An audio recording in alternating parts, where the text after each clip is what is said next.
పశ్చిమ బెంగాల్ రాజధాని కోల్కతాలో వైద్య విద్యార్థులపై లైంగిక దాడి చేసి హత్యకు నిరసనగా నిర్మల్ జిల్లా కేంద్రంలో ఆందోళనకు దిగారు.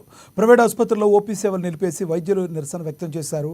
దేశవ్యాప్త నిరసనలో భాగంగా ఐఎంఏ పిలుపు మేరకు వైద్య సేవలు బహిష్కరించారు.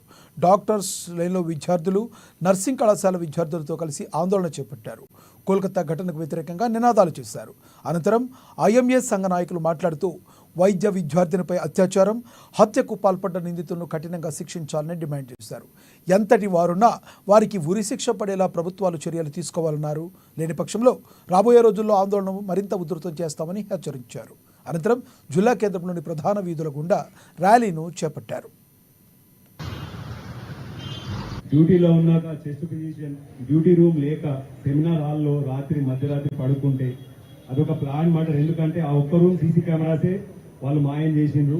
తర్వాత ఎర్లీ మార్నింగ్ వెంటనే హడావిడిగా ప్రిన్సిపల్ ఆత్మహత్య చేస్తుందని వాళ్ళకి ఇన్ఫార్మ్ చేయడం, పోలీసులకు ఇన్ఫార్మ్ చేయడం, తర్వాత పోస్ట్ మార్టం చేసిన తర్వాత అది మర్డర్ అని డిక్లేర్ చేసి అనమ్మకం తీసుకొచ్చి ఆ కేసును క్లోజ్ చేసే ప్రయత్నం చేసిండ్రు. అక్కడ ఉన్న వాళ్ళు డాక్టర్లు కాబట్టి వాళ్ళు వెంటనే పసిగట్టి ఇది ప్లాన్ మర్డర్ ఒక్కరు చేసింది కాదని గట్టిగా నిలదీయడం వల్ల అప్పుడు ఎంక్వైరీకి ఇవ్వడం జరిగింది.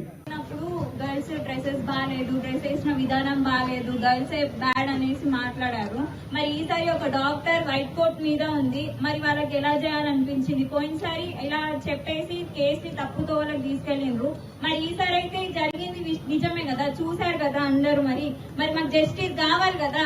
మరి ఇంకొక కొత్త రూల్ తీసుకొచ్చిండ్రు. గర్ల్స్ మొత్తము భారతదేశం యొక్క ఈ వైద్యుల చరిత్రలో ఒకటి కాలరాత్రి.